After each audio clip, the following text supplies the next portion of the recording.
ये हमारा वाल्मीकि समाज का जो नाला निकला हुआ है, ये कि पूरा शहर का गंदगी नाला के वाल्मीकि समाज के रहते हैं हम लोग। ये नाला कचरा खाना पीने में सब गंदगी आती है।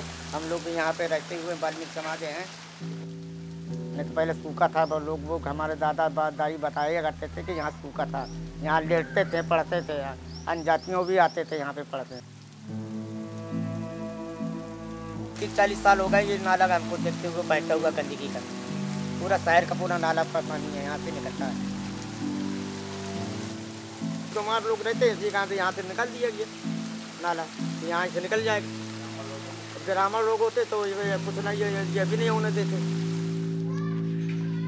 हमारे बस्ती में कम से कम ना तो 1000-1500 लोग की बस्ती है। और कौन सी जाति के लोग हैं? हम लोग हरिजन जाति के लोग हैं। वाल्मीकि चारों तरफ को गंदगी है। और प्लस नगर पालिका में कंप्लेन करने जाते हैं तो बोलते हैं हो जाएगा, कहीं कुछ नहीं कराते वो लोग। पूरे मार्केट के पानी आता है इस नाले पे, पूरा शहर के पानी जुड़ा हुआ है और पूरे शहरी के पानी यहाँ से निकलता है। बरसात आया, नालियों में पानी भरा, जैसे फुल नाला बहा, पूरा पानी नालियों के अंदर जैसे भरा, नालियों से पानी पूरे दरवाजे में भरा, फिर वही नाली हमारे अंदर आया पानी। तो जो मोदी जी हैं उन्होंने तो पूरे भारत को स्वच्छ करने के लिए स्वच्छता अभियान चलाया है। आपकी बस्ती में उन्होंने किस तरह से सफाई कराई है? सफाई नहीं हुई, कोई सफाई नहीं हुई। इन 5 साल में कोई सफाई कर्मी आया आपके? कोई नहीं आया। अब तो ये तो वही जान सकते हैं कि वो क्या सोच के नहीं आए यहाँ काम लगवाते हैं, कि जमादारों की बस्ती है कि क्या है, कि सब अपने अपने हाथ से जमादार है तो अपने हाथ से करो, जब दूसरे की सफाई करते हो तो खुद की करो। चेयरमैन साहू, मोहन साहू ऐसे बोलते हैं कि हमारे वाल्मीकि से कभी वोट ही नहीं मिला कि हम लोग के हम वहाँ काम करें। बताइए, ऐसे बोलते हैं कि वोट नहीं मिला, वहाँ काम नहीं कराएंगे आप, या नगर गंदगी में हम वाल्मीकि समाज हम रहते हैं, वो गंदगी रहते हैं, तो वोट नहीं मिला तो हम काम नहीं कराएंगे। गंदगी पड़ी रहती है, निकलने की रास्ता बन जाए कम से कम। तो आप खेलते कहाँ? यहीं खेलते हैं, इसी कचरे में? उस साइड गंदगी में वहाँ तक, वो जो अभी खंबा तक था वो सपा हो गया यहाँ से वहाँ तक। ऐसे देखिए आप, थोड़ा इधर भी लगा के कितने सालों से नहीं काम हुआ, आप यहाँ खुद ही देख लीजिए। हो रहा है, अब हो रहा है, देखिए 10 किलो घोड़े आ रहे हैं, इसमें भर रहे हैं 100 रुपये ये उठा रहे हैं। कितने साल के बाद यहाँ सफाई हो रही है? ये हो रही है कम से कम 5 साल के बाद।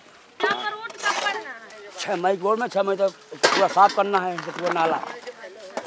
कैसी सरकार हो, अभी तो 5 साल तक यहाँ पे कुछ भी नहीं हुआ है, और ये तो आचार संहिता का उल्लंघन भी है कि आप इस दौरान काम करवा रहे हैं। इसलिए हो रही, मोदी फिर दोबारा जीत रहा है, इसलिए सफाई हो रही है। अभी तक क्यों नहीं सफाई कराए मोदी ने, अभी क्यों करा रहा है? दोबारा लड़ने का मौका है, फिर 1 साल बचा उसका, अब सफाई नहीं कराए तो कहीं जीतेगा वो। तो ये जो आप देख रहे हैं ये दूसरी सुरंग है। बांदा जिला का जितना भी पानी है जो ऊपर की जो बस्ती है इस नाले से बहता हुआ वाल्मीकि बस्ती में जाता है। वो वाली सुरंग का जो पानी है उधर से आता है और पूरा इसी बस्ती में दोनों नालों का पानी इकट्ठा होता है। पिछले साल जब लोकसभा का चुनाव हुआ था तब भी यहाँ पर सफाई हुई थी। 5 साल गुजरने के बाद जब 2019 का चुनाव आया तो फिर से यहाँ पर सफाई शुरू हुई, ठेका दिया गया है और ये एक टाइमलाइन सेट की गई है कि 6 मई तक इस बस्ती की सफाई हो जानी चाहिए। जब सरकार बनेगी उसके 5 साल तक फिर भी इस बस्ती का कोई ख्याल खबर नहीं रहेगी। पिछली साल मान लो जो निकाल रहे तो उन्हीं को जिताया हमने, अब उनकी भी सरकार में भी हमारा कुछ नहीं हुआ। अभियान तो उन्होंने सगले चलाया मगर हमारे इधर कुछ काम नहीं हुआ। बहन जी भूलना नहीं, बहन जी भूलना नहीं, तो देते हैं वोट, अब वोट लेने के बाद में सब वो हम लोग को भूल जाते हैं। बस्ती का साफ सफाई करेंगे तो उन्हीं को वोट देंगे, नहीं तो हम तो किसी को वोट देने के लिए नहीं चाहते हैं। कितनी उम्र है? 18। तो आप वोट करोगे इस बार? करेंगे, क्यों नहीं करेंगे। कैसी सरकार लाना चाहते हो? आपके मोहल्ले में इतनी गंदगी है, कैसी सरकार चाहते? मायावती। क्यों मायावती? तो सुविधा सही करती है। अरे मायावती जी तो वही काम करेगी, बत्ती लाइट पानी का सब कुछ इसने किया।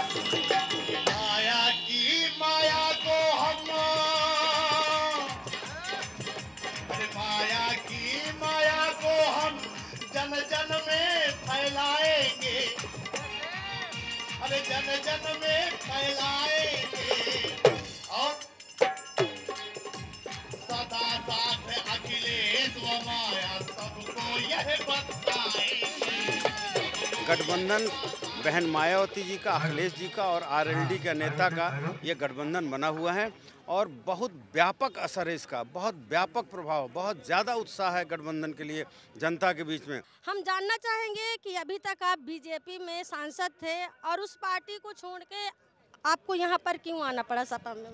देखिए, ऐसा है, समाजवादी पार्टी ही मेरा पुराना घर था। 16 वर्षों तक मैं समाजवादी पार्टी में रह चुका था।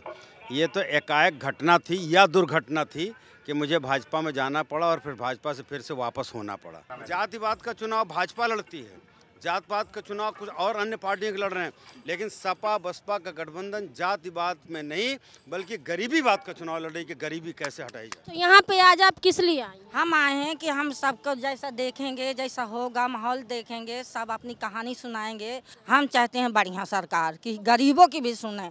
हमें कोई नहीं कमा के खिलाता है, ना कोई देता है, ना सरकार के हम कभी लिए हैं। लेटरिन का फार्म भरे थे, गैस का फार्म भरे थे, कोई सुविधा नहीं आई है। एक बार आया है 4000 रुपये, दोबारा हमने मतलब जीरो खाता जो मोदी ने खुलवाया था, तो जैसे मान लो गरीबी के पास पैसा नहीं है तो गरीबों का खाता बंद हो गया, जिनके पास पैसा उनका खाता चालू है। गरीब क्या करे? काहे के लिए आई हैं? मायावती को जिताने के लिए, वोट देने के लिए। तो तुम्हें पता है कि मायावती चुनाव नहीं लड़ रही है इस बार? नहीं लड़ती। तुम्हें मालूम है कि लड़ा थी कि नहीं? कहा तो है कि लड़ा थी, नहीं लड़ा थी। महागठबंधन हर जगह बात सही, जो दोनों वोट इकट्ठा होता है तो वो कहीं ना कहीं टक्कर अधिकतर जगहों में दे रहा है।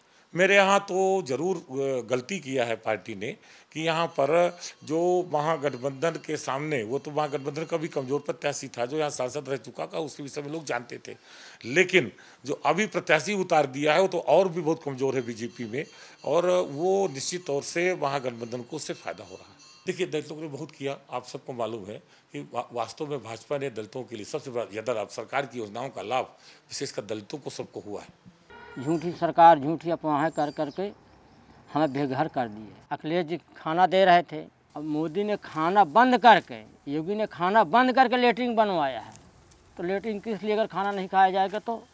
अब गाय वाला अन्ना प्रथा यहाँ ज़्यादा चल रहा है, क्योंकि बदौलत छोटे बड़े दोनों सरकारों की बदौलत से। तो मेरा मतलब कहने का कि हमारी वोट तो जो है बहुजन समाज पार्टी सपा में ही जाएगी और पूरी का पूरी जाएगी। यहाँ तक कि जो हमारे मजदूर भाई लोग, हम लोग हैं, सब इकट्ठा होंगे। जैसा कोई ईंटा पाथने गया, कोई सूरत बम्बई गया है, हम सबको लाने की ही कोशिश करेंगे। हमें कुछ करना पड़े, जैसा हमारे घर के परिवार के हम कहेंगे चाहे जैसे आइए, जैसा घर में कोई दिक्कत आ जाती है तो चाहे जहाँ विदेश में हो उसे लाया जाता है। कि त्यौहार मान लिया, किसी का निधन हो गया है, 6 तारीख को आपको आना है, इसलिए कि हमें वोट बहुत महत्वपूर्ण है। अगर इनकी रार हम अपना मतदान सीधे अपने खजाने में नहीं डाल रहे हैं तो हम लोग बेघर हो जाएंगे। यहाँ तो 4 घंटे में राजनीति बदल जाती है। यह राजनीति हावी समझ लीजिए या जात पक्षी हावी समझ लीजिए, उसी का कारण वोट भटक जाता है। मैं 2004 से इलेक्शन का कवरेज कर रही हूँ। इस साल मैं ज़मीनी हकीकत अगर बताऊँ, क्योंकि मैंने 2-3 दिन जा कर के रिपोर्टिंग की दलित वोट के बारे में। हर जगह मीडिया में अलग अलग तरह की चर्चाएं हैं, लेकिन जो मैंने समझा 2-3 दिन के अंदर, जो दलितों का वोट है वो भाजपा को जाने वाला नहीं है। सारे लोग एकजुट होकर के महागठबंधन को वोट देना चाहते हैं। सबने कहा कि हमारा संविधान खतरे में है, भाजपा के राज में बहुत हिंसाएं हुई हैं, बहुत सताया गया है, बहुत लोग मारे गए हैं और अब भाजपा को नहीं जिताएंगे। सबने कहा कि हम मायावती को वोट देंगे, लेकिन जो मैंने देखा, मुझे मायावती की इतनी ज़्यादा झलक देखने को नहीं मिली है।